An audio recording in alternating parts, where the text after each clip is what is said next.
Olá, todas e todos. Bem-vindas e bem-vindos ao Congresso Virtual UFBA 2020. Eu sou Denise Guerra, professora da Faculdade de Educação UFBA, e tenho muita honra de apresentar essa mesa com o título Possibilidades, Impasses e Desafios no Trato com as Questões Étnico-Raciais, de Gênero e Sexualidades na Educação Universitária e na Educação Básica. Essa mesa elabora uma reflexão sobre possibilidades, desafios e impasses no trato com as temáticas das relações étnico-raciais, de gênero e de sexualidade na educação universitária e na educação básica, considerando o atual cenário das políticas públicas voltadas para a formação de professores no Brasil. As integrantes da mesa são especialistas nas temáticas abordadas. Integram a mesa a professora Jamile Borges da Silva. A professora Jamile é pós-doutora pela Universidade de Lisboa, é pesquisadora permanente do Centro de Estudos Afro-Orientais, é coordenadora adjunta do Programa de Pós-Graduação em Estudos Étnicos e Africanos, pós-Afro-UFBA, para o biênio 2019-2021. Editora da revista Afroásia, Qualis A2, doutora em Antropologia pelo Programa de Pós-Graduação em Estudos Étnicos e Africanos, pós-Afro-UFBA, é professora adjunta da Universidade Federal da Bahia.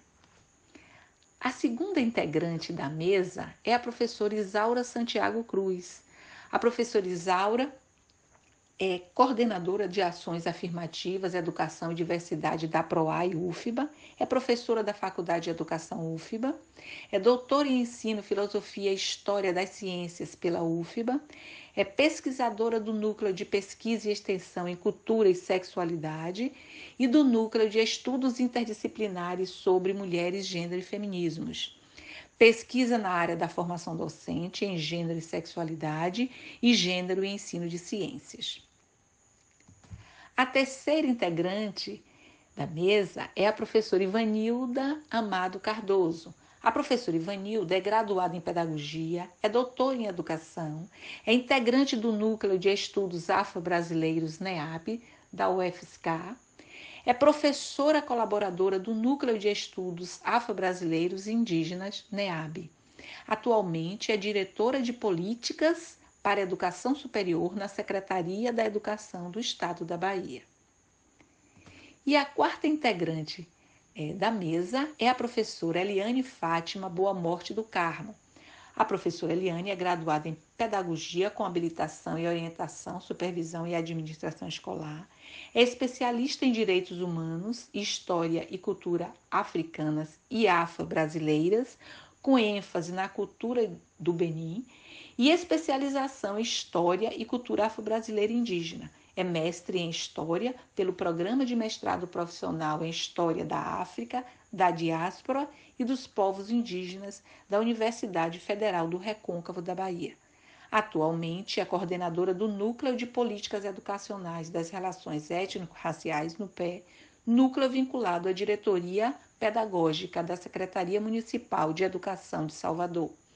É representante governamental no Conselho Municipal das Comunidades Negras de Salvador e é membro do Comitê Técnico de Combate ao Racismo Institucional da Prefeitura Municipal de Salvador. Essa mesa, ela ocorrerá da seguinte forma. Inicialmente, a professora Jamile irá fazer a sua explanação, seguida da professora Isaura Santiago. Depois da professora Isaura, a professora Ivanilda Cardoso irá fazer a sua abordagem e, por fim, a professora Eliane Fátima. E agora eu passo a palavra para a professora Jamile Borges.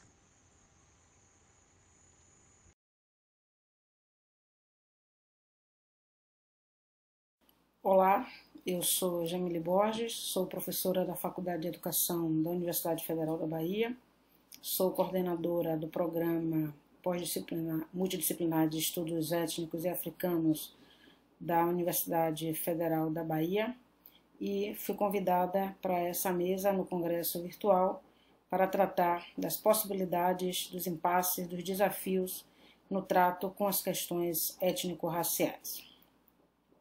E, claro, eu não poderia começar a tratar desse tema sem falar sobre a pandemia. Aliás, esse é um momento em que nenhum tema poderá ser tratado nesse congresso, primeiro congresso virtual que a UFBA realiza, sem tomar em consideração os efeitos da pandemia, sem tomar em consideração as formas como a pandemia do coronavírus tem impactado a nossa universidade, tem impactado o nosso trabalho como pesquisadores, como intelectuais, sem tentar compreender como essa pandemia está nos desafiando, né, a pensar perspectivas para o futuro da universidade, o futuro da educação, o futuro da sociedade de modo mais amplo.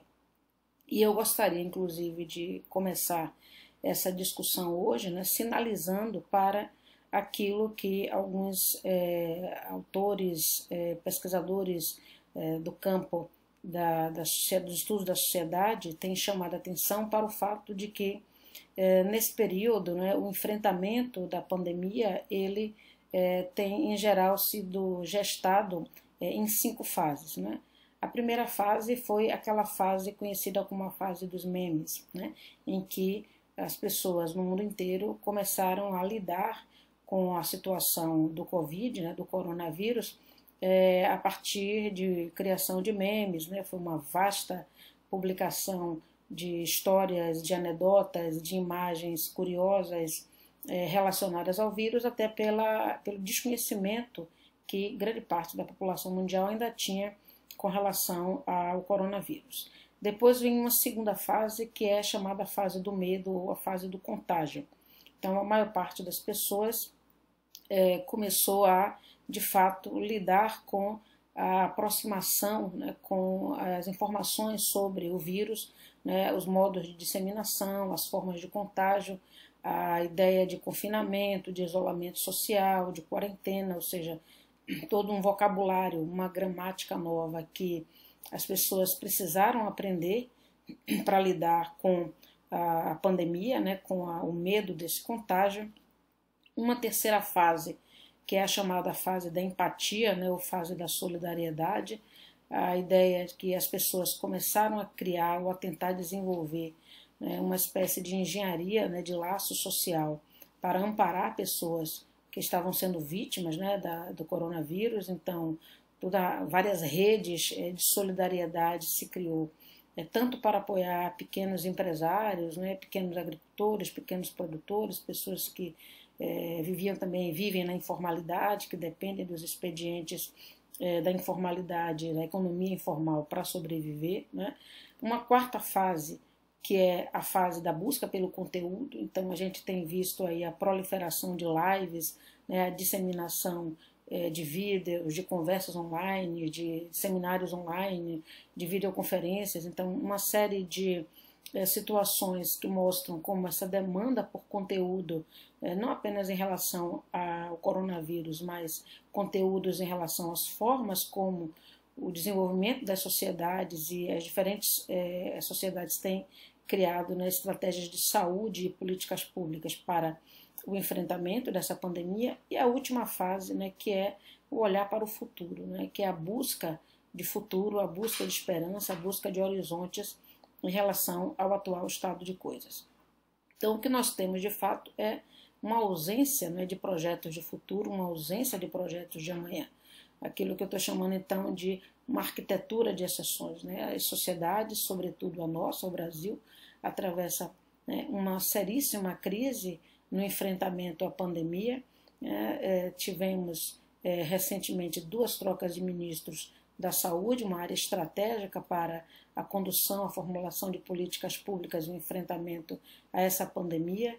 Então, há uma série de elementos que vão se revelando e se constituindo como verdadeiros desafios, né, sobretudo para sociedades como a nossa, que enfrenta, né, o avanço do conservadorismo, do obscurantismo no trato com questões que são fundamentais.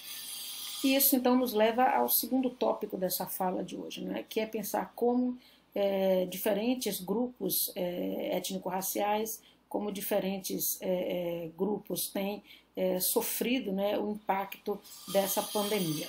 O que a gente sabe, né, isso vem sendo dito, por exemplo, como filósofos como o Jean-Luc Nancy, né, que chegou a dizer que a pandemia, né, do Covid, na verdade, é uma espécie de comunavírus, porque ele atinge a todas as pessoas, né, no globo. Hoje, todos os países praticamente enfrentam situações, né, de pessoas afetadas pelo Covid, mas as formas, né, de atuação e de enfrentamento das pessoas, dos diferentes grupos étnico-raciais, dos diferentes grupos socioeconômicos, são diferentes no enfrentamento ao coronavírus.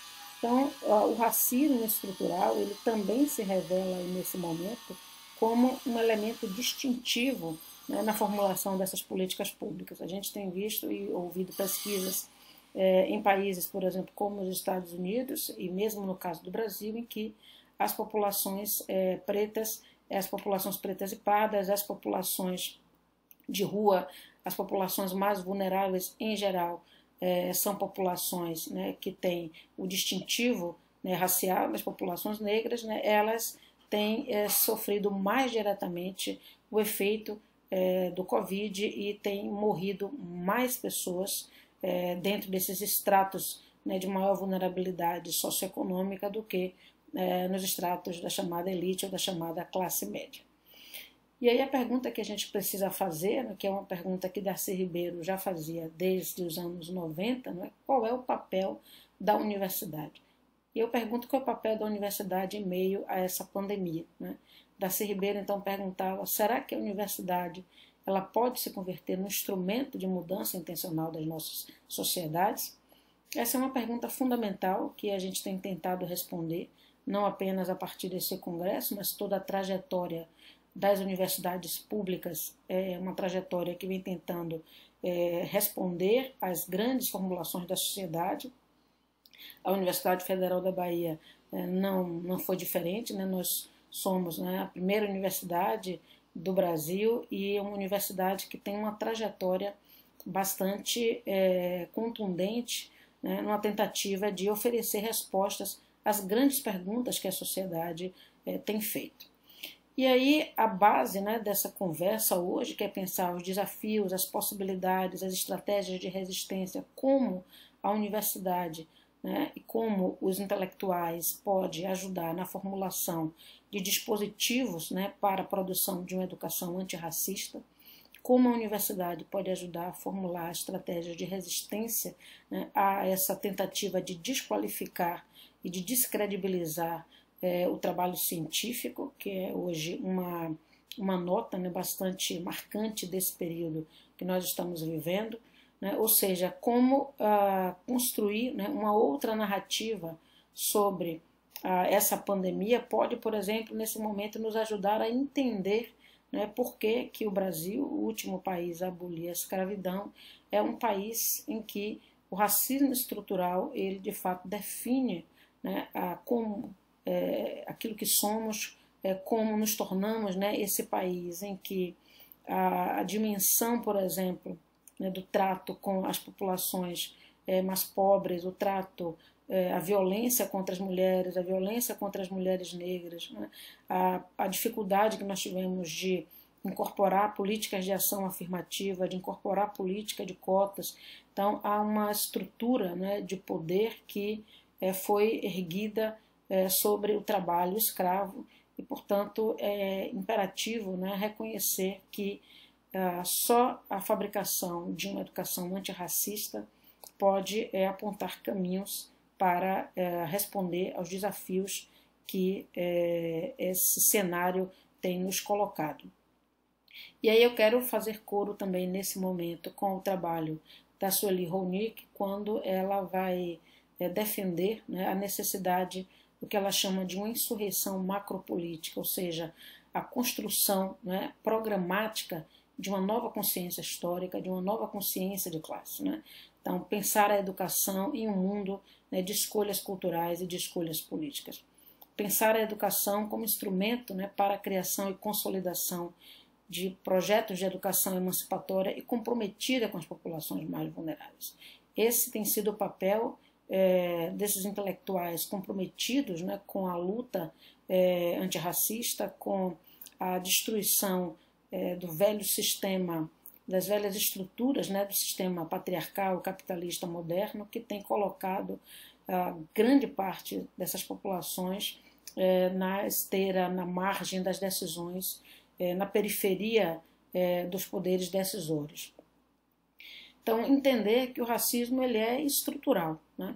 Ou seja, vários dados, como alguns desses dados que estão exibidos aí nessa apresentação, mostra que, de fato, o fato de nós só termos menos de 0,5% de professoras doutoras negras na pós-graduação brasileira, contrastando com os altos índices das populações carcerárias e das populações que são assassinadas, né, que são vítimas do genocídio, das políticas de Estado, aquilo a que o Achille Mbembe, né, o filósofo, chamou de necropolítica. Então, aquilo que nós queremos desenvolver nessa fala hoje é como articular, então, gênero, raça, ações afirmativas e educação em face desse cenário, né? Estamos diante de uma situação que alguns intelectuais, então, têm chamado de imunocapital, né, ou imunocapitalismo, que é um modelo, né, de ativação econômica que está sustentada sobre a exploração da força de trabalho daqueles trabalhadores chamados, né, aqueles do trabalho essencial. E não é por acaso que, nesse momento grave em que se pede, né, que as pessoas impeçam a circulação para evitar a disseminação do contágio, nós temos a fala, né, de um presidente que define, né, o trabalho doméstico, o trabalho informal, o trabalho dos mais pobres como trabalho essencial. Então, isso mostra, né, isso reafirma, né, a ideia de que o fator raça, o fator gênero, eles se interseccionam, né, de maneira fundamental nesse imaginário brasileiro que ainda está absolutamente sustentado sobre a ideia da exploração do trabalho escravo e do trabalho da mulher. Quais são as alternativas, né? Quais as possibilidades, né? Uma, né, já apontada desde muito, por exemplo, por Abdias do Nascimento, por Lélia Gonzalez, por Beatriz Nascimento, por Neuza Santos, por tantas outras intelectuais negras brasileiras, como também intelectuais negras norte-americanas, né, como Angela Davis, como Bell Hooks, como Patrícia Hill Collins, né, entender que o princípio que orienta a adoção dessas políticas, ela, sobretudo das políticas de ação afirmativa, é compreender, né, que essa interseção, né, das variáveis cor, raça, etnia, só precisa ser entendida como ponto de partida para a compreensão das históricas desigualdades, né, vivenciadas pelas populações negras.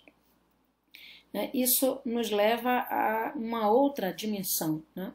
Compreender esses desafios, né, os limites e os impasses em que a interseccionalidade de gênero, raça, sexualidade, construção da diversidade nos aponta, né, que é a dimensão daquilo que nós estamos chamando hoje, né, de algoritmos de gênero, algoritmos de cor ou de algocracia, ou seja, para além das discussões na universidade, para além das discussões na academia, né, a revolução digital, as transformações digitais, elas também têm desempenhado um papel importante no conjunto desses desafios, ou seja, a construção de novas formas de produção do conhecimento mediadas por algoritmos, né, digitais que têm ajudado tanto na produção de conhecimento quanto na disseminação também, né, de fake news ou disseminação daquilo que hoje nós poderíamos chamar de pós-verdade, né? E como combater essa estrutura, né? Eu sustento, né, a ideia daquilo que eu venho chamando então de epistemologias atentas, né? Atentas no sentido mais etimológico, né, de atender, ou seja, de se pôr a serviço, né, de modo verdadeiramente interessado nas produções, nas fabricações, nas narrativas desses jovens negros e negras das periferias, nos saberes, né, das rodas, em outras cenas, né, em que, por exemplo, manifestações artísticas como a capoeira possa ser um espaço de conversação sem afastar ou hierarquizar. Estar vigilante às armadilhas desse sistema mundo colonial patriarcal moderno. Ser respeitoso com saberes intergeracionais e multireferenciais. Ser comedido na crítica àquelas e àqueles que habitam as diferenças de raça, classe e gênero. Ser afetuoso numa reescrita de narrativas e biografias de nossos interlocutores. Isso vai exatamente ao encontro daquilo que a Glória Anzaldúa, grande feminista, tem também discutido no sentido de ajudar a repensar uma arquitetura feminista, uma arquitetura decolonial. Então, a pergunta que nós precisamos fazer é como produzir as nossas próprias arquiteturas de produção do conhecimento, como produzir outras sensibilidades analíticas para além daquelas velhas compreensões das epistemologias eurocentradas que vão além da busca das rotas, dos projetos e das raízes eurocêntricas. Então é preciso pensar em estratégias de resistência, estratégias de luta, e como sobreviver a esse passado da escravidão, em que um processo em que a escravidão ela é permanentemente reatualizada dentro das engrenagens do chamado capitalismo moderno. E Fanon vai dizer, lá no livro Os Condenados da Terra, que não basta uma revisão histórica baseada na memória do passado para construir outras pedagogias. No reconhecimento de um fantasma, sobretudo no fantasma colonial, como herança, ou seja, o reconhecimento dessa presença espectral que escapa ao efeito sistematizador de qualquer narrativa. Somos homens e mulheres marginais, vivendo sempre nas margens do discurso que produziram sobre nós e reinventando outros discursos. Então, buscar, por exemplo, dialogar com teóricos antilhanos, buscar dialogar com teóricos dos países africanos, buscar dialogar com teóricos latinos, buscar dialogar com teóricos que estão fora do chamado norte da produção do conhecimento global. Então, dialogar, por exemplo, com autores como Stuart Hall, como Homi Bhabha, que são autores que vivenciam situações de interseção entre países e que nos ajudaram a reler velhas narrativas, as chamadas grandes narrativas e teorias da modernidade. Compreender, por exemplo, como essas ferramentas digitais, por exemplo, têm ajudado a estigmatizar e subalternizar diferentes grupos humanos.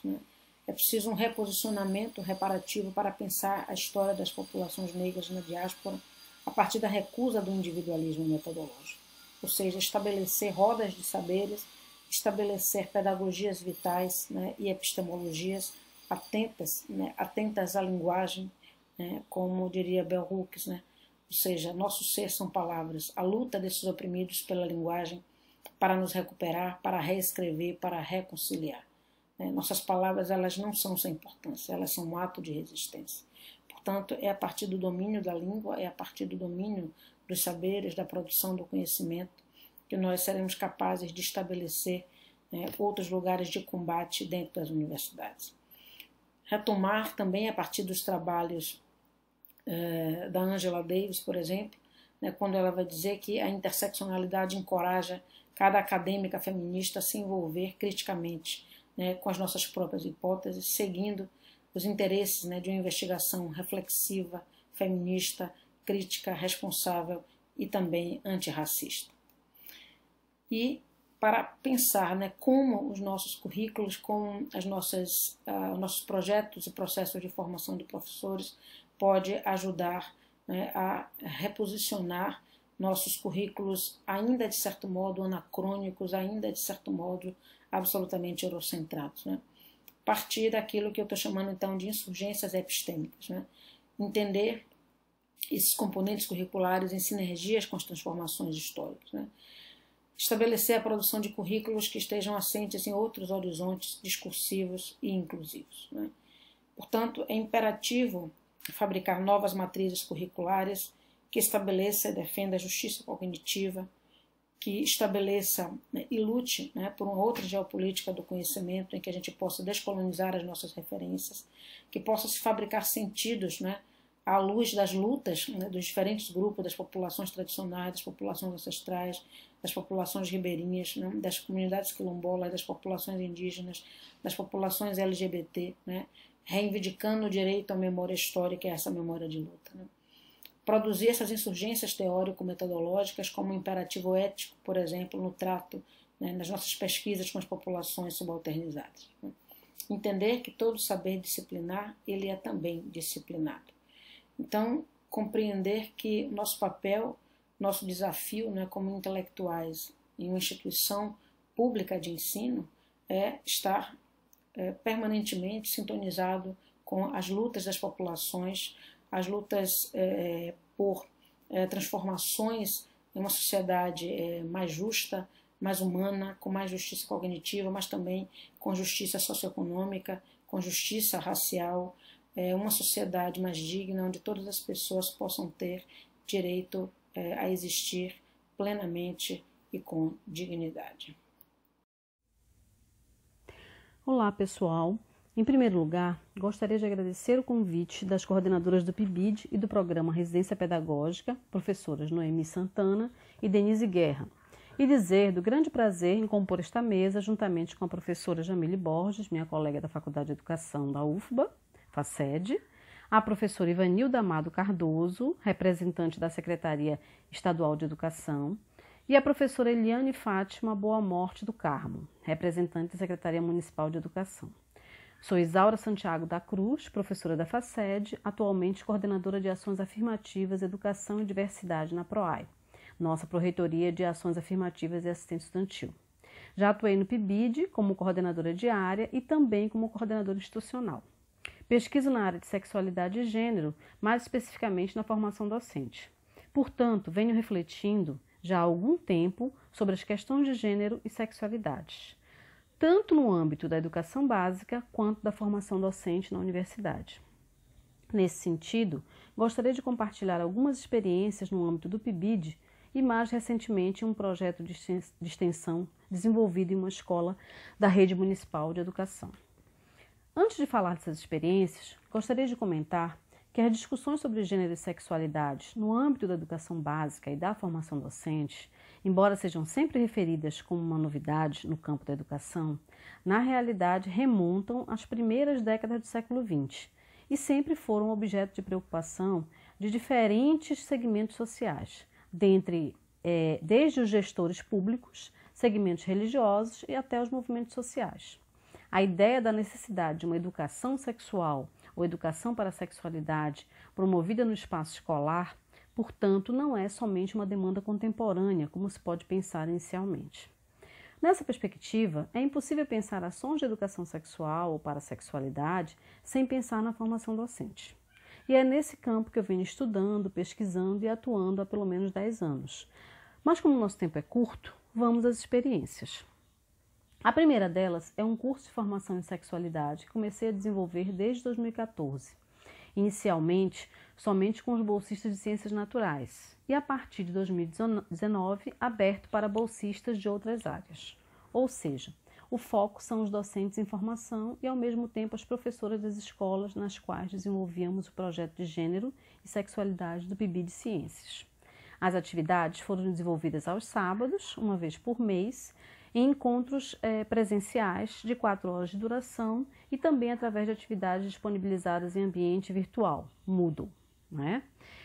Essas experiências, elas foram realizadas, essa experiência, na verdade, ela foi realizada a partir desses encontros e de demandas que esses próprios estudantes, né, bolsistas, trouxeram, assim como as professoras da educação básica. As temáticas, elas foram também exploradas a partir das demandas e das situações que ocorriam nas escolas, né?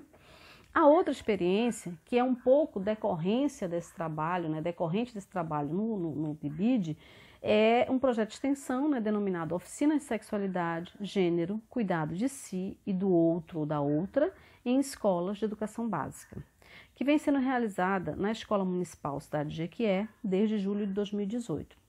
Neste projeto, um grupo composto por 2 bolsistas, um estudante graduado, voluntário, e atualmente 3 professores da escola, das áreas de Ciências, Educação Física e Inglês, discute, estuda e planeja oficinas que envolvem as temáticas de gênero e sexualidade, interseccionando, ou seja, intercruzando, né, com as questões étnico-raciais e de classe. Neste projeto, trabalhamos novamente a formação inicial dos licenciandos e licenciandas e também das professoras regentes. A partir dessas experiências, tecemos algumas considerações, né?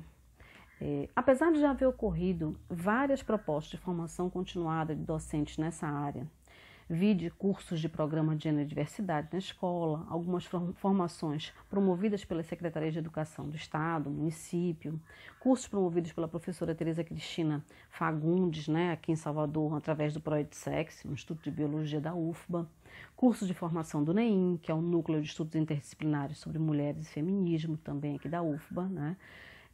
Ainda existe uma lacuna imensa no que se refere à formação inicial e mesmo a uma continuidade dos projetos de formação docente que já estão atuando em sala de aula. Porque, na verdade, o que acontece é que ocorrem esses projetos, essas formações, mas eles são pontuais, né? Não existe um trabalho continuado, né? E isso apareceu fortemente tanto nas atividades do curso de formação quanto no projeto de extensão. Outra questão que emerge é a necessidade de um espaço de compartilhamento, de reflexão e de experiência dessas pessoas, sejam licenciandos ou docentes em exercício da profissão.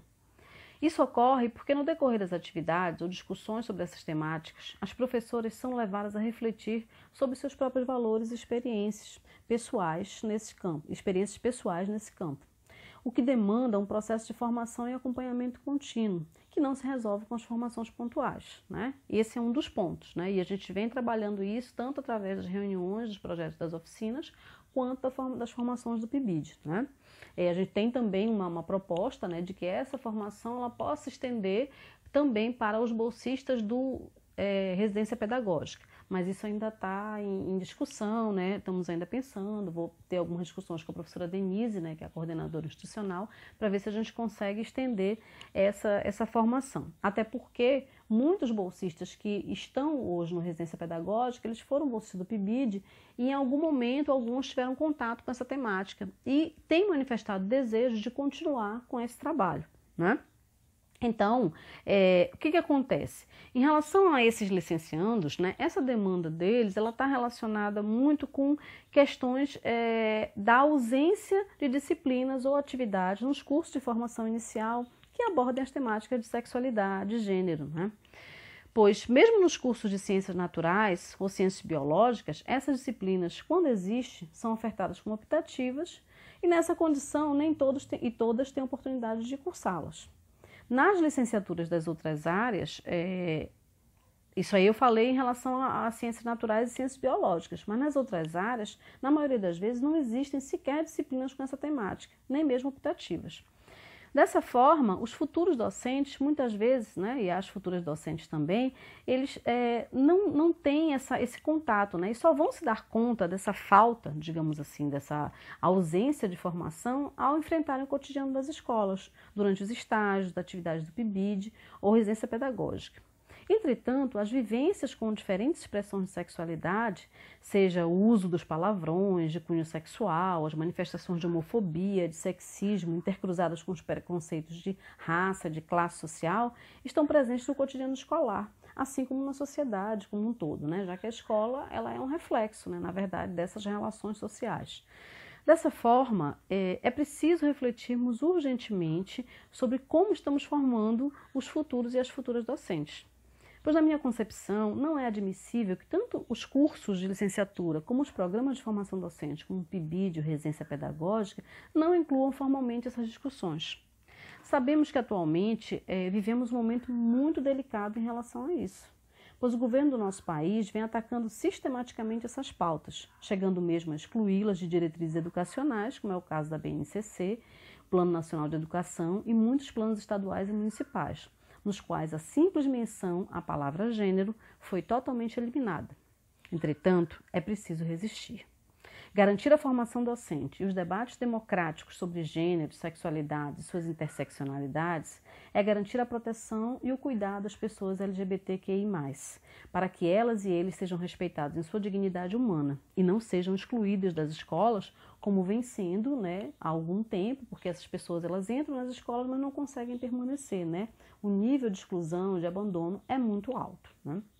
É também garantir o acesso à informação sobre como se proteger das violências domésticas e de gênero decorrentes do machismo, da misoginia e da homofobia. É também garantir que todas as pessoas possam conhecer o seu próprio corpo, suas emoções, aprender a se proteger de abusos, explorações, doenças e também construir a sua autonomia. Dessa forma, acredito que discutir gênero e sexualidade, tanto na educação universitária como na educação básica, é construir cidadania. E para mim, é por isso que nós estamos aqui, unidos nessa ponte entre a universidade e a educação básica, para construirmos uma sociedade mais justa e igualitária para todos e todas.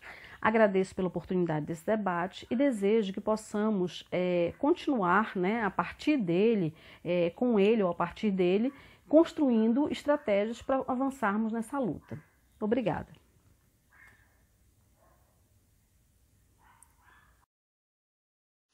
Meus agradecimentos às coordenações do PIBID e Residência Pedagógica da UFBA pelo convite. Saudações a todos e a todas que acompanham o Congresso Virtual da UFBA. É uma honra dividir esta mesa com as pesquisadoras Jamile Borges, Isaura Cruz e Eliane Fátima do Carmo. Eu sou Ivanilda Amado, sou pedagoga, doutora em Educação pela Universidade Federal de São Carlos e atualmente estou diretora de Políticas para a Educação Superior na Secretaria Estadual de Educação. Essa diretoria está vinculada à CEP, que é a Coordenação Executiva de Programas e Projetos Estratégicos da Educação, e tem como superintendente o professor Dr. Márcios Gomes. Nesta mesa, intitulada Possibilidades, Impasses e Desafios no Trato com as Questões Étnico-Raciais de Gênero e Sexualidades na Educação Universitária e na Educação Básica, eu vou compartilhar reflexões e resultados da minha pesquisa de doutorado intitulada Intelectuais Insurgentes no Campo da Formação de Professores. A pesquisa foi orientada pela professora doutora Tatiane Rodrigues no programa de pós-graduação em Educação da Universidade Federal de São Carlos. Hoje, a minha apresentação tratará de pedagogias insurgentes para a iniciação à docência, com o objetivo de provocar, de problematizar e apresentar algumas possibilidades para a educação universitária e educação básica, dialogando principalmente com participantes dos programas PIBID e Residência Pedagógica. Na pesquisa de doutorado, eu apresentei a trajetória e analisei a produção acadêmica de 4 intelectuais brasileiras e uma norte-afro-americana.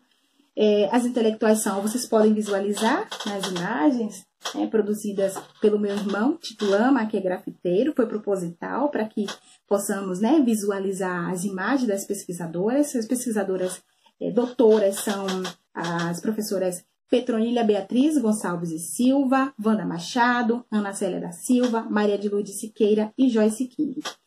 Antes de apresentar suas pedagogias, é importante situar o conceito de insurgência, que estou apresentando no título da minha tese de doutorado e nessa mesa, e situar por que este conceito, na minha concepção, potencializa a prática docente, principalmente considerando as políticas educacionais do atual governo federal.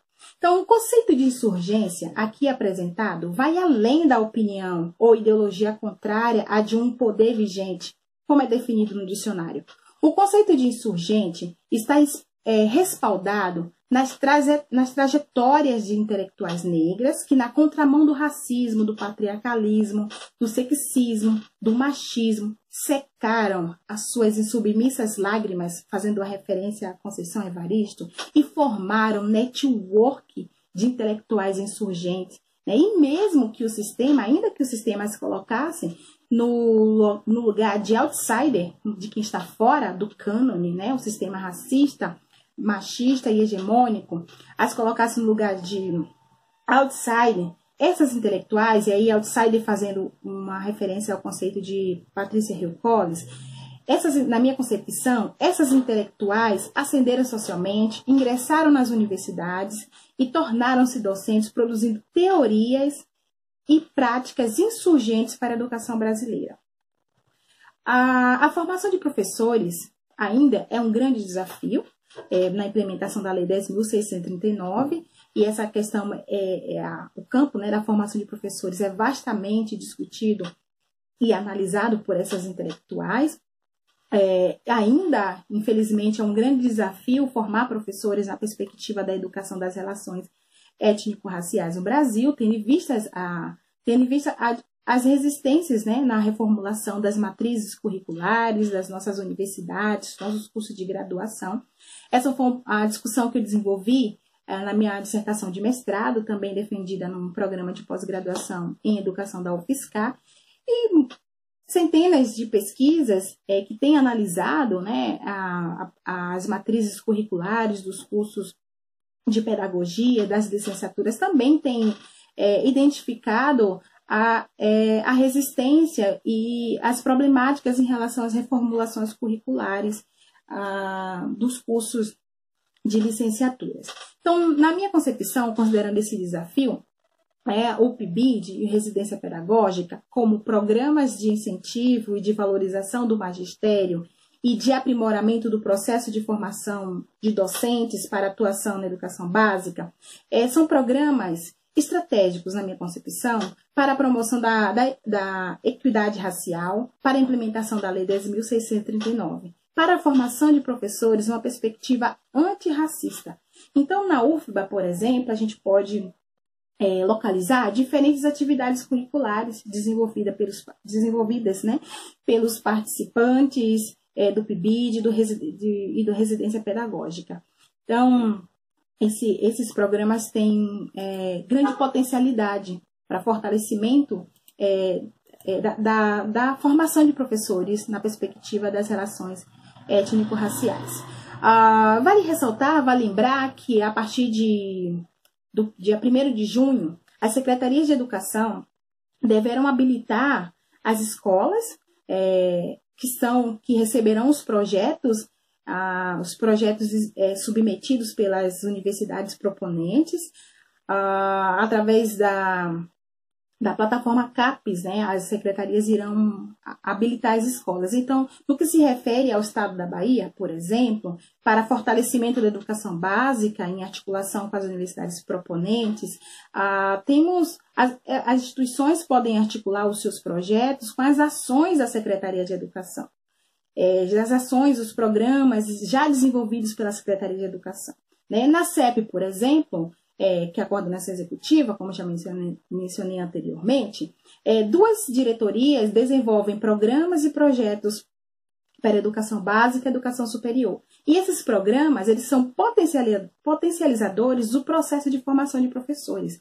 Então, na diretoria de educação integral, com a gestão do professor Astor Vieira, temos os projetos Escolas Culturais, Educação Física e Esporte Escolar, Centro Juvenil de Ciência e Cultura, Educação Ambiental e Saúde na Escola, Projetos Artísticos, Fanfarras, as Políticas para a Juventude. E na Diretoria de Políticas para a Educação Superior, as instituições proponentes de PIBID e Residência Pedagógica também podem contar com as ações e a estrutura dos complexos de educação integrado, do Programa Ciência na Escola, da Universidade para Todos, da Universidade Aberta do Brasil e do Programa Mais Futuro, né? Pensar articulações, como podemos articular todos esses programas e projetos para fortalecimento do processo de formação de professores. Bem, então, focalizando na temática central desta mesa, possibilidades e impasses e desafios no trato com as questões étnico-raciais, eu apresento algumas produções, conceitos e pedagogias que devem ser de apropriação de todos os professores, discentes, coordenadores, supervisores, gestores de políticas e todos interessados no processo educacional. Então, o campo da formação das relações étnico-raciais no Brasil apresenta uma vasta produção, existem diferentes metodologias e possibilidades já consolidadas, que daria suporte para se pensar aos processos de formações, né, para as proposições de formação de professores, visto que nós viemos de um longo processo histórico, né? Nossos passos vêm de longe, como é bem referenciado, né? Então, desde a Frente Negra, desde a década de 30, com a Frente Negra, o Teatro Experimental do Negro, as experiências na Bahia, por exemplo, com o Olodum, as experiências do projeto pedagógico Ilê-Aie. Então, a gente vem de um acúmulo de estudos, de pesquisas, de desenvolvimento de metodologias que daria muitos suportes, estratégias e caminhos, né, para o processo de formação de professores. Então, além disso, é possível consultar os bancos de teses e dissertações da CAPES, então temos uma vasta produção científica, a BPN, por exemplo, os anais do COPEN, PNESB, os arquivos dos NEABs, os grupos de pesquisas das universidades, o GT21 da AMPED, enfim. Então, considerando todas essas possibilidades, hoje eu estou propondo um caminho, para a nossa conversa de hoje, estou propondo um caminho, certo? E com base nas pesquisadoras que estão presentes na minha pesquisa de doutorado. Então, o que eu posso assegurar ao fazer essa seleção é de que as trajetórias, as experiências e o vanguardismo dessas intelectuais nos dão suporte para elaborarmos um programa de estudo sistematizado, e principalmente nesse contexto de isolamento, e para estudantes e professores que não estão vinculados a um programa de pós-graduação e que apresenta aí, né, a sua ementa, o seu roteiro, a sua proposição de formação, desse contexto em que nós podemos e devemos, né, elaborar nosso programa de estudo para atualização, para formação, para revisão conceitual, eu vou propor 4 tópicos. Minha apresentação está baseada em 4 tópicos, como eu já disse, com referência nas pesquisadoras que estão presentes na minha pesquisa. Então, o primeiro tópico para a formação e apropriação no que se refere à educação das relações étnico-raciais, eu estou propondo que os marcos legais e a luta histórica seja um ponto inicial. Então, os marcos legais e a luta histórica é o primeiro ponto. O segundo ponto, a formação de novas epistemologias educacionais. O terceiro ponto, a revisão de material pedagógico. E um quarto e último ponto, os diálogos diaspóricos, né? Uma análise diaspórica, o acesso à leitura africana e afrodiaspórica que dê suporte para se pensar uma educação das relações étnico-raciais numa perspectiva transnacional. Então, no que se refere aos marcos legais e à luta histórica do movimento negro, que é o primeiro ponto. Então, para começar, eu gostaria de sugerir a leitura, por exemplo, da biografia da professora doutora Petronília Beatriz. Petronília Beatriz foi membro do Conselho Nacional, foi relatora da Lei 10.639 e também ali em articulação e consulta, né, aos professores, às redes, ao movimento social, às organizações, a consultores nacionais e internacionais, elaborou também as diretrizes de implementação da Lei 10.639. Temos também o plano de implementação da lei. Então, são vários documentos que regulamentam a legislação. Né? Além disso, a professora Petronília tem uma vasta produção de livros e de produção audiovisual, de muitas entrevistas e participações em congressos, que também é de grande relevância e é importante, né, o acesso. Então, além das dezenas de dissertações e teses de doutorado orientadas pela professora Petronília. Então, a minha indicação é de que, para conhecer a autora, né? Então, quem é Petronília, né? Quem é essa autora? Então, a primeira sugestão é acessar essa biografia, né? Escrita pela professora Petronília, e entender a trajetória, os lugares, a sua história de vida, para entender suas concepções também de educação. No que se refere ao acesso a essa legislação, como eu já falei, vai sempre existir, e quem é do campo da educação das relações étnico-raciais vai até se perguntar por que essa bibliografia e não outra, né? Por que essa referência, Ivanilda, e não outra? Porque existem diferentes caminhos.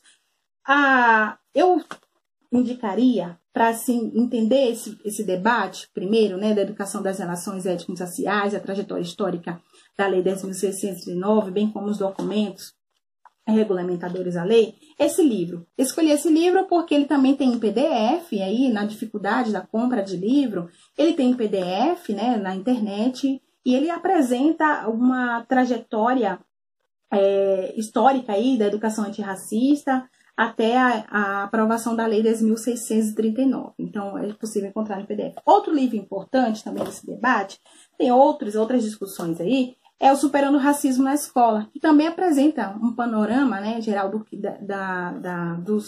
das relações étnico-raciais na sala de aula e na escola, que é de grande importância. Também tem em PDF. Né? Então, se apropriar dos marcos legais, das discussões que desenvolveram, né, que deram subsídios para a implementação da lei. Além disso, a gente pode também, se não tivermos ainda convencidos de que existe racismo na escola e que o racismo impacta no processo de aprendizagem, na prática docente, a gente também tem outras bibliografias. A gente pode ler Eliane Cavaleiro, esse não tem em PDF, mas é possível localizar algumas obras digitalizadas, algumas versões digitalizadas. É o livro de Eliane Cavaleiro, que fez um estudo muito sistematizado em relação ao racismo na sala de aula. Bem, no que se refere à luta histórica, que é importante entender a lei não como uma imposição, né, mais uma regulamentação, mas entendê-la como resultado da luta histórica, do movimento social, de educadores, de pesquisas sistematizadas, de militantes e organizações, entendê-la como luta histórica. A indicação, o próprio livro da professora Petronilli, ela também faz um apanhado histórico, né, do pensamento negro e educação no Brasil. A professora Nilma Lino Gomes também faz uma pesquisa muito importante sobre o movimento negro, o pensamento do movimento negro no Brasil, e aí apresenta as ações, as experiências do movimento negro, e por que culminou, né, na Lei 10.639, que altera a LDB. Outro intelectual importante e livro importante que também nos dá base para essa compreensão é o livro de Augusto Salles, Educação, um Pensamento Negro Contemporâneo. No que se refere ao contexto norte-americano, a pesquisa O Pensamento Intelectual Negro em Educação também é um livro importante, acho que é possível acessar, a compra também é fácil. Então, os autores apresentam os caminhos, né? Os caminhos que que deram forma ao pensamento negro e educação. Então, para os autores são dois caminhos. Um caminho individual, que são as ações individuais de intelectuais e ativistas negros, né? Como Frederick Douglass, por exemplo, e pelo caminho coletivo, né? Como o Harlem Renaissance, o movimento pelos direitos civis nos Estados Unidos, e para os autores, esses dois caminhos deram forma a um pensamento negro em educação nos Estados Unidos. Então, uma bibliografia importante de ser acessada. Também é importante mencionar outras pesquisas, né? A Tatiane Consentino, por exemplo, que é minha orientadora, ela desenvolveu a dissertação de mestrado sobre o movimento negro no cenário brasileiro, embates e contribuições para a política educacional. Então, um recorte da pesquisa dela se concentrou ali entre 1980 e 1990, nessas décadas, né? Então, são pesquisas relevantes para entendimento e compreensão da Lei da luta histórica que culminou na Lei 10.639 e porque, principalmente no contexto de retrocessos, né, precisamos ficar vigilantes em relação às reformulações curriculares, às reformas no campo da educação, às alterações na legislação. Observem que o contexto, por exemplo, da aprovação da reforma do ensino médio são num contexto de crises, né, no contexto de mudanças. Então, ter essa compreensão da legislação e a importância e a luta histórica que está por trás dessas mudanças curriculares e regulamentares é de extrema importância. Por exemplo, o relatório do INESC, intitulado O Brasil com Baixa Imunidade, lançado em abril de 2020, deste ano, por exemplo, ele aponta que o Plano Plurianual de 2020 a 2023 do governo federal, não existe nenhuma menção ao público negro e quilombola. E nem aborda, nem trata sobre o racismo sofrido por essa população. Então, qual é a política educacional, qual é a política pública, qual a política do governo federal para essa população? Então, a gente precisa ficar, de fato, atentos e atentas aos avanços que tivemos, né, termos conhecimento e apropriação para ficarmos atentas e atentos às mudanças, aos retrocessos e impedir que aconteçam os retrocessos, né?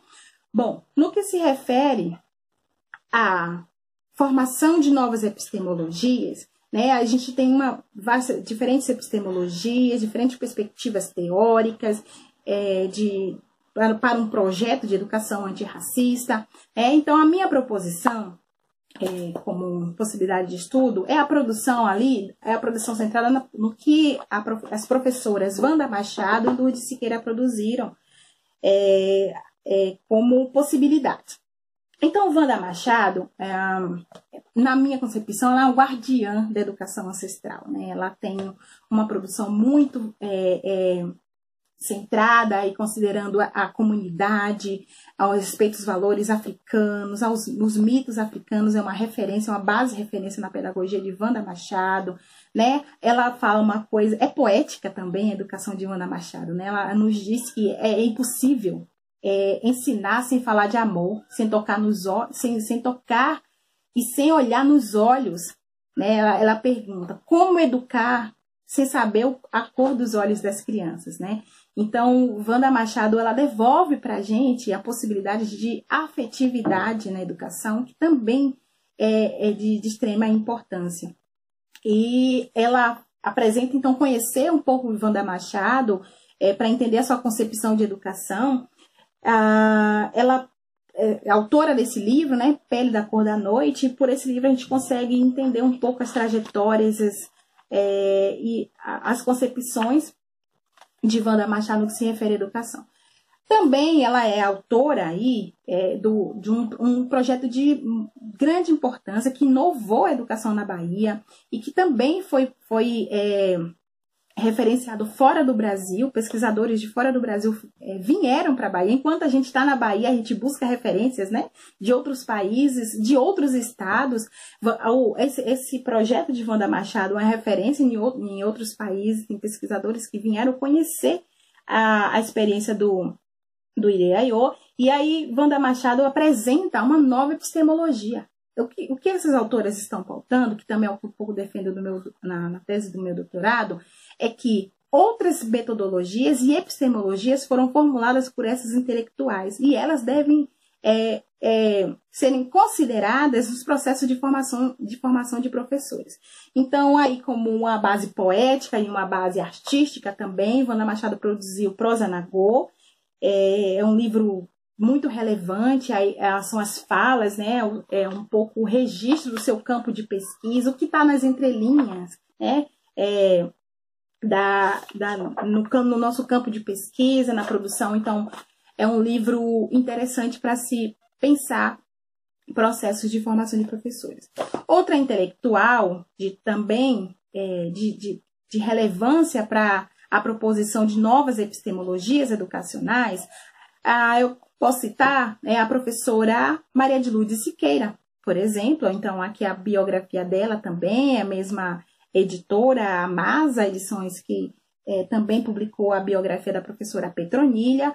Então, para conhecer a concepção de educação, né, quais são as raízes, quais são as experiências dessas pesquisadoras e por que elas pensam educação de determinado lugar, por que elas vivenciaram determinadas experiências que contribuíram para que elas formulassem um determinado pensamento, né, centrado na cultura, centrado na ancestralidade, na africanidade, centrado na realidade da criança, né? E aí, no caso da professora Maria de Lourdes Siqueira, centrada na realidade da criança baiana, né? Por exemplo, pelas experiências que ela tem também na Bahia, embora ela seja maranhense, né?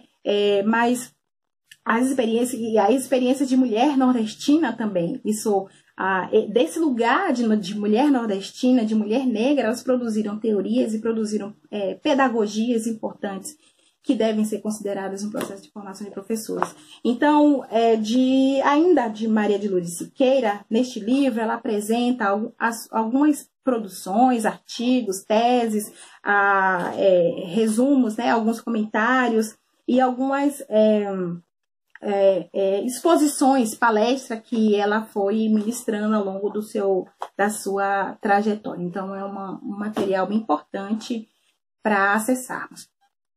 Bom, então no que se refere a um outro ponto, um terceiro ponto, que é a revisão do material pedagógico, né, a nossa sugestão é de que, principalmente nesse contexto de isolamento, em que estamos em home office, em que estamos num momento tão difícil também, é um momento de atualização. Que tal a gente atualizar nosso acervo, nossas práticas, nossas metodologias, nossas biografias, né, nossas referências bibliográficas? Então, a produção de Ana Célia, no que se refere às provocações, né, a pesquisa de Ana Célia, no que se refere à revisão do material pedagógico, é um grande indicador, né? A Ana Célia é uma grande indicadora dessa possibilidade de revisão. Que tal a gente avaliar nossos livros didáticos? Porque vamos voltar às aulas, né? Então, quando a gente voltar, será que eu vou continuar com as mesmas práticas? Como esses alunos voltarão às escolas? Quais são os impactos do isolamento na vida das crianças, né, independente do pertencimento étnico-racial, e das crianças negras, que majoritariamente formam alunado no estado da Bahia, por exemplo.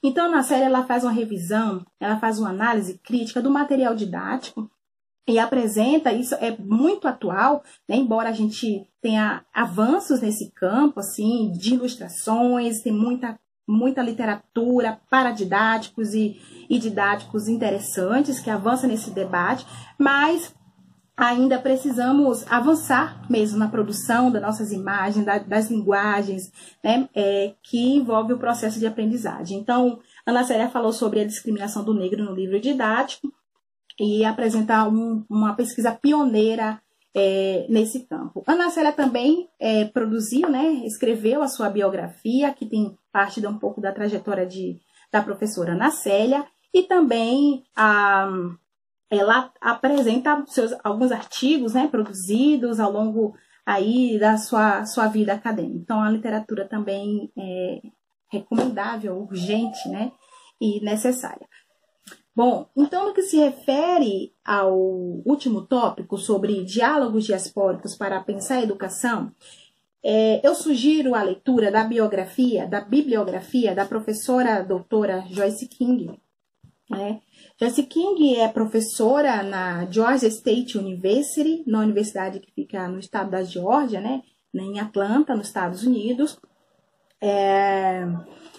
Joyce King foi a minha orientadora no doutorado sanduíche, quando eu participei em 2018 do Programa de Desenvolvimento Acadêmico Abdias Nascimento. É um programa resultado, né, da luta histórica de pesquisadores negros, de militantes negros e de gestores, né? A Luísa Bairros tem uma grande importância na efetivação dessa política de mobilidade acadêmica. Então, é um programa que possibilitou a circulação, né, de muitos jovens pesquisadores negros no Brasil. 32 universidades foram beneficiadas, tiveram projetos aprovados e puderam garantir, né, essa qualificação no processo de formação de professores e de pesquisadores no Brasil, que vivenciaram experiências de pesquisas nos Estados Unidos, no continente africano e na América Latina também. Muitos pesquisadores foram a UFSCar, por exemplo, né, a UFSCar, por exemplo, que teve o projeto aprovado, possibilitou as experiências de pesquisadores na Colômbia, na França e nos Estados Unidos. Uma memória interessante de registrar, uma das orientações com a professora Joyce King, é que, no sentido de ampliar possibilidades e pensar os caminhos da minha pesquisa, eu perguntei: professora, o que nós podemos aprender com os afro-americanos para qualificar a nossa educação no Brasil? E ela me respondeu: primeiro, vocês brasileiros precisam prestar atenção, considerar, né, e valorizar as experiências no Brasil, no próprio território. E ela complementou: uma vez eu fui na Bahia e conheci o projeto desenvolvido pelo Olodum, uma experiência powerful, como ela gosta de falar, uma experiência poderosa, uma experiência muito interessante. Então, é exatamente essa problematização, né? Nós temos uma tendência a buscar sempre o que está fora. Que é importante também, né? Conhecer outras experiências, outras bibliografias, outras produções. Mas também devemos considerar e valorizar, implementar e implantar as experiências que são desenvolvidas pelos pesquisadores, educadores, né, brasileiros. E aqui na Bahia tem dezenas, centenas de experiências. O Ilhéié, por exemplo, né, com a proposta pedagógica da Escola Manhilda, enfim. Então, essa consideração é importante, né? É importante, no que se refere a uma perspectiva de educação comparada, conhecer experiências de outros países, e principalmente naqueles países que vivenciam uma realidade muito próxima à brasileira, né, de suma importância. Mas essa valorização das intelectuais, dos pesquisadores, que desenvolveram suas experiências e suas análises teóricas com base na própria realidade. Então, essa é uma mensagem importante da professora Joyce King, né? E essa produção, ela tem uma relação muito próxima com o NEAB UFSCar, com a professora Petronilha, a professora Tatiane Rodrigues, e a sua produção é muito relacionada na perspectiva de considerar a importância da articulação entre a pesquisa acadêmica e o desenvolvimento comunitário. Uma pergunta central nos trabalhos de Joyce King é: como nós podemos retornar o que aprendemos para a nossa comunidade? Então, não basta ingressar na universidade. Ela nos questiona como nós podemos retornar para a comunidade. Então, essa é a base, né, da produção, da perspectiva e da concepção de educação da professora Joyce King. Ela propõe um ensino emancipatório, né, uma compreensão da América Negra numa perspectiva crítica. Ela compreende o ensino, né, por meio da cultura e da arte, a importância da conexão das crianças com suas famílias, o desenvolvimento de sentimentos positivos sobre si mesmos, sobre o grupo étnico-racial ao qual pertence. Também traz uma discussão da consciência negra crítica e de resgate histórico. Dentre também nas suas concepções de educação, na sua produção teórica, Joyce King, para Joyce King, não se desenvolve excelência acadêmica sem excelência cultural, né? Então, a excelência cultural, as experiências culturais é de suma importância.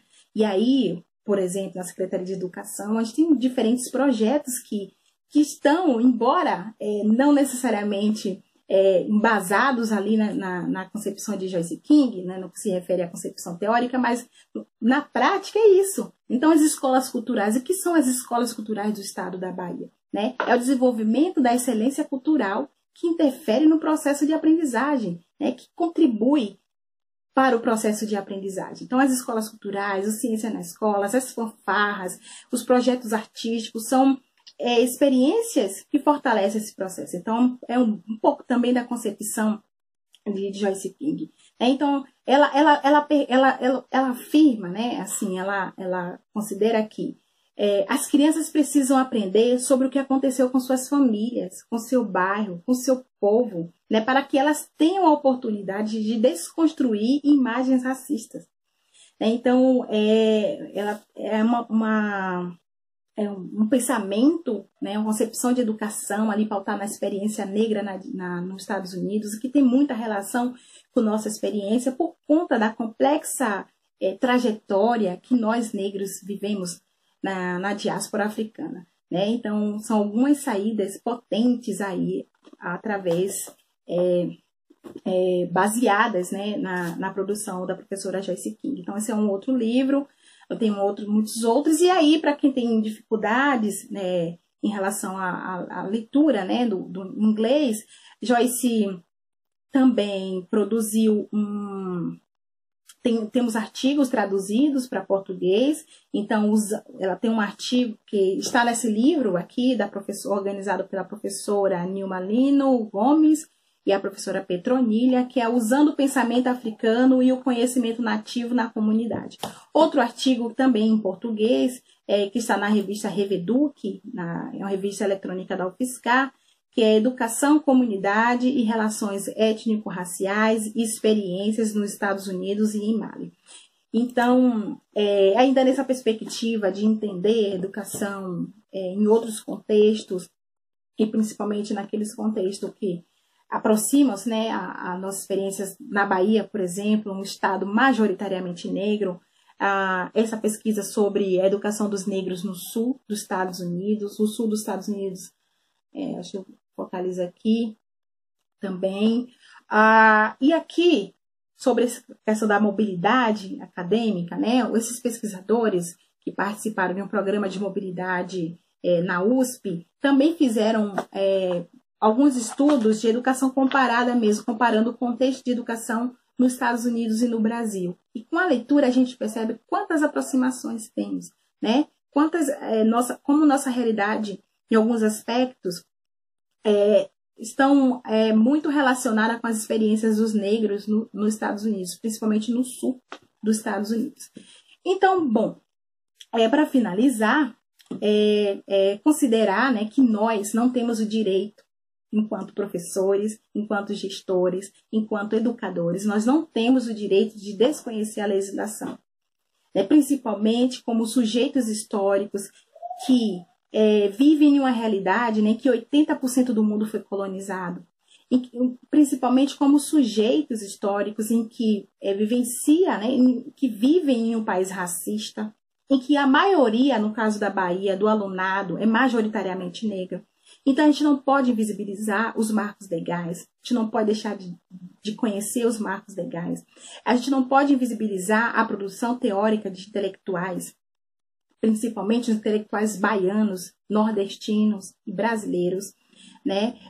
Então, se é preciso pensar um projeto de educação que considere essa potencialidade de essas pedagogias, né? Para que possamos encontrar saídas para nossos problemas educacionais. Então, se o nosso projeto de educação, a minha concepção, ele não silenciasse essas vozes que, sem dúvidas, mesmo no contexto de pandemia, nós não estaríamos enfrentando tantos problemas, os mesmos problemas, na verdade. Estaríamos, sem dúvidas, em um outro momento da história da educação, mesmo em contexto de pandemia. Se essas intelectuais não fossem, essas e ou muitas outras, né, fazendo referência a essa por conta da minha pesquisa, não fossem silenciadas, né, que de fato o pensamento, as epistemologias fossem consideradas na política educacional. Então, para finalizar, de fato finalizar, são muitas questões, né? Essa compreensão é de suma importância, mas a gente ainda tem tempo, embora a gente tem algum tempo possível. Então, esse tempo possível pode começar por nós, educadores, professores, e nesse contexto de isolamento, eu gostaria de reforçar esse programa sistematizado sobre a sua prática docente e considerando as relações étnico-raciais. porque as crianças vão voltar para a escola. E vai ser o mesmo plano de ensino? Vai ser a mesma prática? Como elas voltarão? Diante de todo esse complexo, esse contexto tão complexo do que envolve as relações raciais no Brasil, né? Que aí tem a relação com a economia, com os cuidados das crianças, com esses processos históricos que atravessam com as relações de gênero, de sexualidade. Né? Então, quando essas crianças voltarem para a escola, será a mesma política educacional? Será o mesmo plano de aula? Como vamos revisar o nosso plano de aula? Como e quando? Então, esse é um momento de se atualizar, de estudar, de reforçar o seu processo de formação. E os estudantes PIBID e residência pedagógica que estão convidados e convidadas, convocados, tá? A elaborar esse programa de estudo, uma organização de estudo que qualifique as suas experiências na sala de aula. Então, obrigada e até uma próxima. Eu gostaria de agradecer o convite para participar desta mesa às professoras Denise Guerra e Noemi Santana. Eu sou Eliane Boa Morte, coordenadora pedagógica da Rede Municipal de Educação de Salvador e coordenadora do Núcleo de Políticas Educacionais das Relações Étnico-Raciais, o NUPER, que é um setor ligado à diretoria pedagógica e tem como objetivo propor, implementar e acompanhar políticas educacionais relativas a essa temática. É uma discussão bem ampla. Nossa atuação na Rede Salvador, que é composta por 433 escolas que atuam desde a educação infantil até os anos finais, passando pela educação de jovens e adultos também. Temos na rede mais de 9.000 professores e 143.159 estudantes matriculados no ano de 2020. Desses mais de 143 mil estudantes, nós fizemos um levantamento. Nós temos negros, que consideramos negros a proposição do IBGE, que é o somatório de pretos e pardos, 116.609 estudantes, ou seja, 81,45% dos nossos estudantes matriculados são negros. Eu costumo dizer que esses dados, por si só, já garantem a obrigatoriedade dessa discussão, né? A se debruçar sobre a temática e propor ações a partir dela. Há uma lei que nos obriga, aliás, há várias leis que nos obrigam, tanto federais quanto estaduais e também municipais, mas costumo dizer que o professor com mínimo de sensibilidade e conhecimento saberá da necessidade de fazermos discussões acerca da maioria das pessoas que integram nosso sistema de educação. Bom, o NUPER tem várias ações e eu gostaria de elencar algumas delas.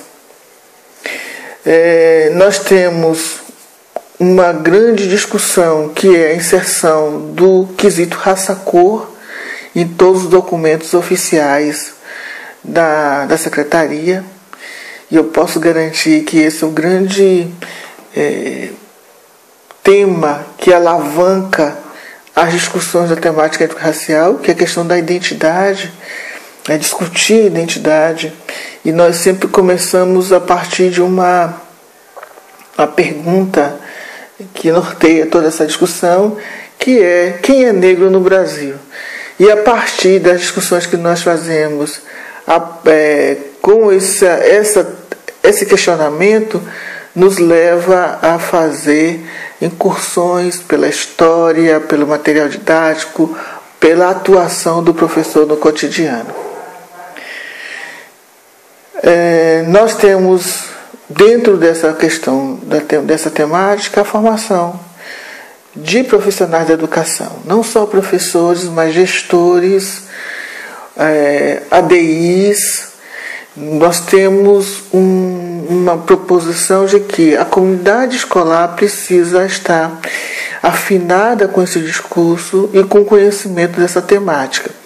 Não dá para a gente fazer somente uma proposição para professores, é importante, com certeza, mas também precisamos ampliar para outros setores, como, por exemplo, o secretário e a secretária escolar, que são pessoas que lidam com todas as informações dos estudantes e que está diretamente ligado, por exemplo, ao censo escolar ou à vida escolar dos estudantes. Nós temos um ponto que nos chama muito a atenção, em que nós estamos nos debruçando sobre ele, que é os não declarados na matrícula. Como já disse anteriormente, nós temos 143.159 estudantes matriculados esse ano e temos 16.663 estudantes não declarados.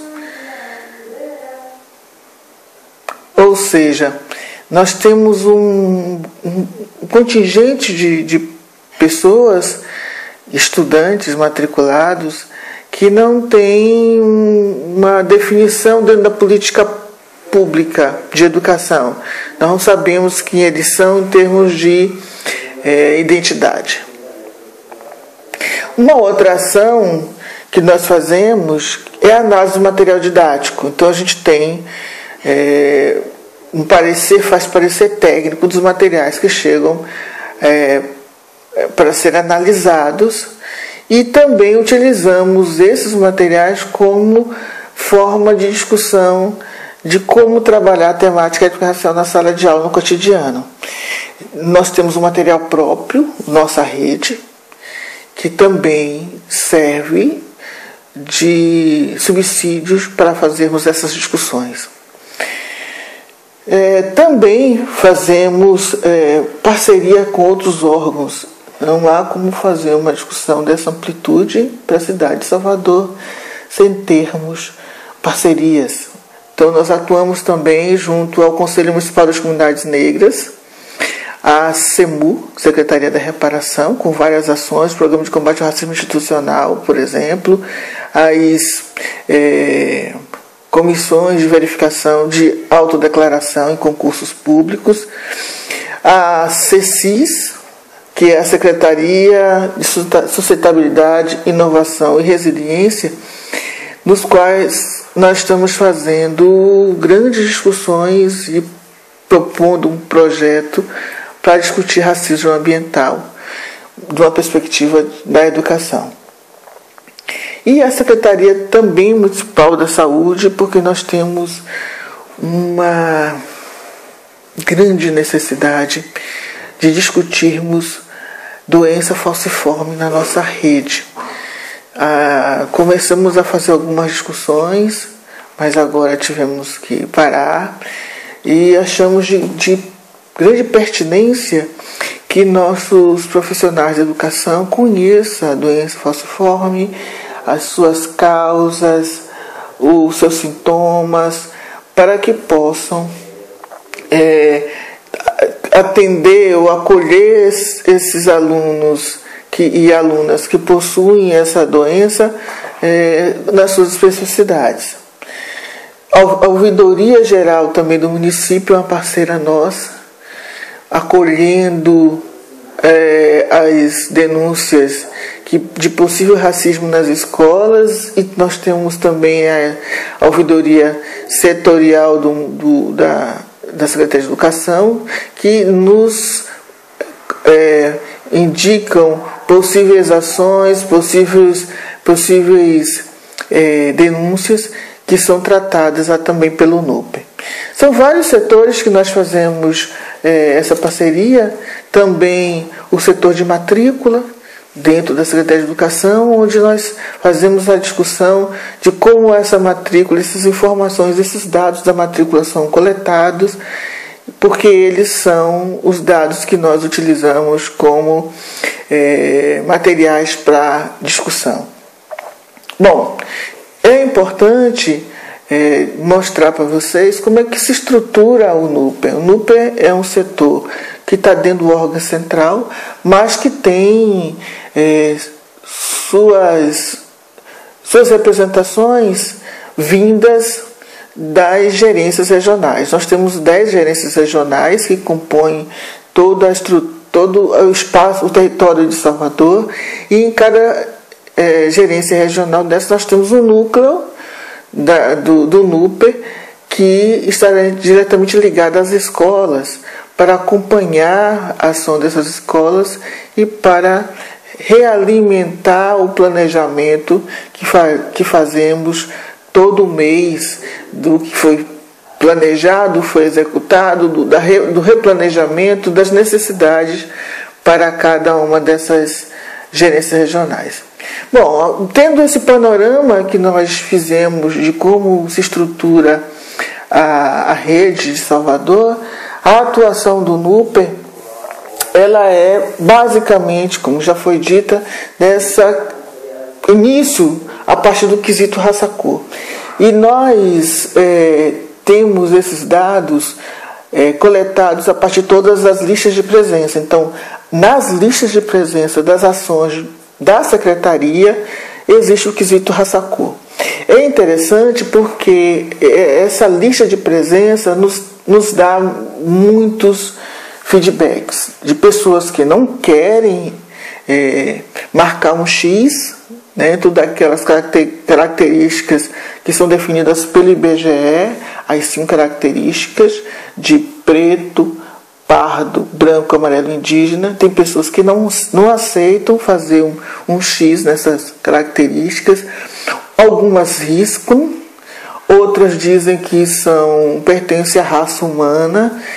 Então, essa lista ela nos fornece elementos para discutir. Geralmente, nós fazemos um levantamento das respostas, e a partir desse levantamento das respostas das listas de presença, nós utilizamos como material para ser discutido. Ou seja, como é que essas pessoas se veem, como é que elas trabalham isso nas escolas, as diretoras, os diretores, que pensamento tem as pessoas a partir de si, e a partir de si, como é que elas trabalham a temática racial nas escolas e, consequentemente, na sala de aula. Os impasses para isso. Nossa tarefa é uma tarefa árdua, porque nós lidamos com profissionais que têm uma lei que nos obriga a trabalhar temática, mas que as pessoas acham que é uma discussão menor, que é algo que pode ser deixado para depois, ou então que tem um momento específico para trabalhar isso, que é o novembro.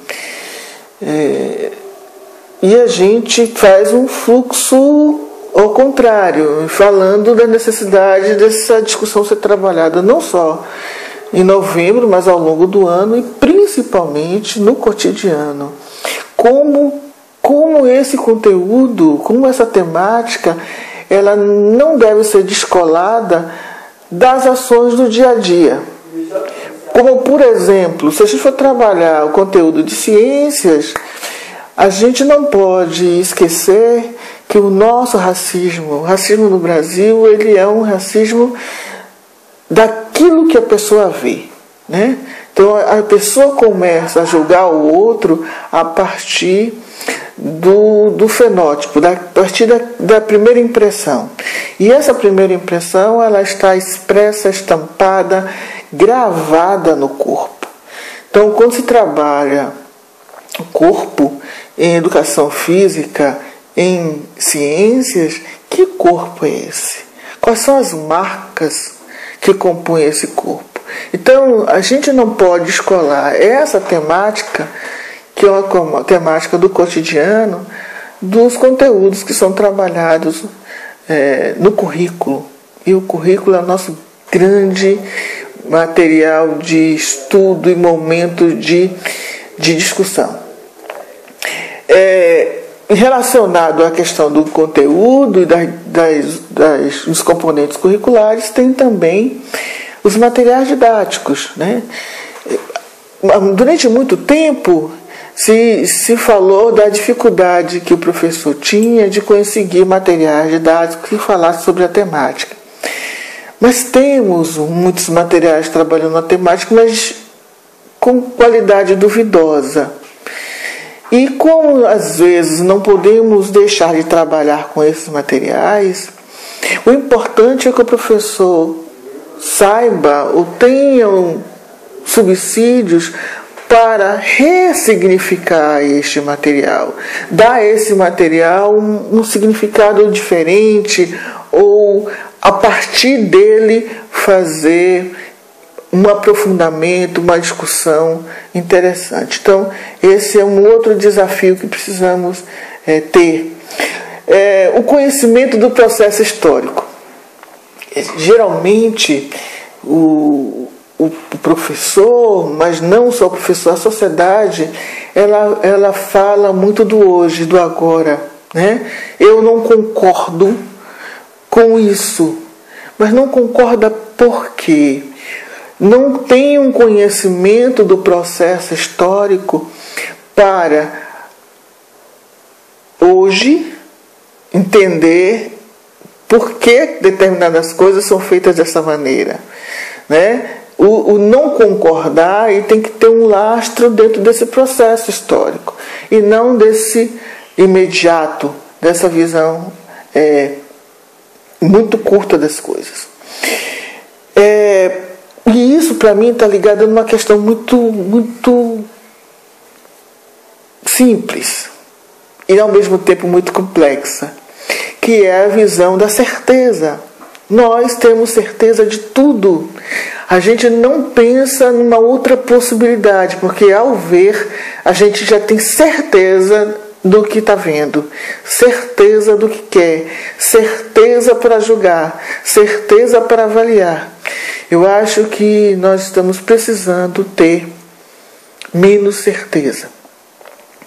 Há 6 meses atrás, nunca iríamos pensar que estaríamos hoje no isolamento social. Nunca passou pela cabeça da gente. Por quê? Porque a gente tem sempre a certeza de que as coisas vão acontecer sempre da mesma maneira no dia seguinte. A gente precisa pensar nas coisas de uma outra maneira. E para terminar, eu tenho 2 coisas que eu gostaria de falar dessa possibilidade e dessa dificuldade de discutir a temática étnico-racial, que é mudar o nosso paradigma, mudar nosso ponto de vista, a partir de duas questões. Primeiro, e é uma discussão que eu faço inclusive na própria rede, nós temos em todos os materiais, somente nos anos iniciais do ensino fundamental, falamos sobre identidade, falamos sobre árvore genealógica. E fazemos essa árvore genealógica sempre da mesma maneira que aprendemos. Ou seja, uma árvore genealógica que cresce de cima para baixo. Porque no topo da árvore estão os bisavós, os tataravós, e vai descendo até a criança. Ou seja, uma árvore que cresce de cima para baixo. E nós fazemos muito essa discussão na rede e propomos uma visão diferente dessa própria discussão da árvore genealógica, que é uma árvore genealógica com raiz e que cresce de baixo para cima. Nessa raiz estão quem? Estão os nossos ancestrais, nossos antepassados, as pessoas que vieram antes de nós, que nos dão sustentação e conhecimento para estarmos hoje aqui. Então, nós somos o legado que foi deixado por quem veio antes. Então, na nossa base, na nossa sustentação estão a raiz e a ancestralidade e os antepassados. O tronco e as crianças são esses galhos que vão dar origem a outros galhos, são nossos filhos, netos, e a nossa árvore vai seguir de baixo para cima, crescendo sempre. Então, a nossa proposição é que se reflita a partir daquilo que é dado como certo e que deve ser reproduzido e que precisa ser pensado de uma outra maneira. E nosso ponto de partida é esta visão da árvore genealógica. E uma outra questão, para mim fundamental, que eu faço sempre essa analogia, é que eu me perguntei várias vezes por que eu via na Praça da Piedade, que é o centro de Salvador, pombos atropelados. E eu ficava pensando, mas por que pombo com asa morre atropelado? E isso ficava muito na minha cabeça. E eu, com essas reflexões, percebi que eles morriam não porque eles não tinham asas, mas sim porque eles se acostumaram ao barulho, ao andar das pessoas e aos carros. E ao se acostumar, ao se tornar normal aquilo, eles perderam a sua defesa, que eram as asas. Que eram as asas não, que era a capacidade de se assustar e voar. E eu faço uma analogia a isso com essa temática. É importante que nós não nos acostumemos com as coisas. Não achemos tudo normal, né? Achar que estar na periferia, ter uma educação com menos horas, por exemplo, ou que isso é uma coisa normal, né? A ideia de que todo negro é suspeito, isso passou a ser normal e fez com que a gente não desse ou retirasse dessas pessoas essa capacidade de se assustar e de voar. Então, nós estamos na luta de devolver a essas pessoas essa capacidade de se indignar, de criticar, de propor novas coisas e não aceitarem passivamente aquilo que para elas é normal, certeza e que não precisa ser criticado. Ou seja, vamos dar a essas pessoas essa capacidade de se assustar e de voar. Muito obrigada. Em nome do Programa Institucional de Bolsa de Iniciação à Docência, PIBID, UFBA, e do Programa Residência Pedagógica UFBA, agradeço às professoras Jamile Borges, Isaura Santiago, Ivanilda Cardoso e Eliane Fátima por potencializarem uma discussão densa, pertinente e implicada com questões atuais voltadas à afirmação das diferenças. Discussão que está no chão da escola básica e da universidade.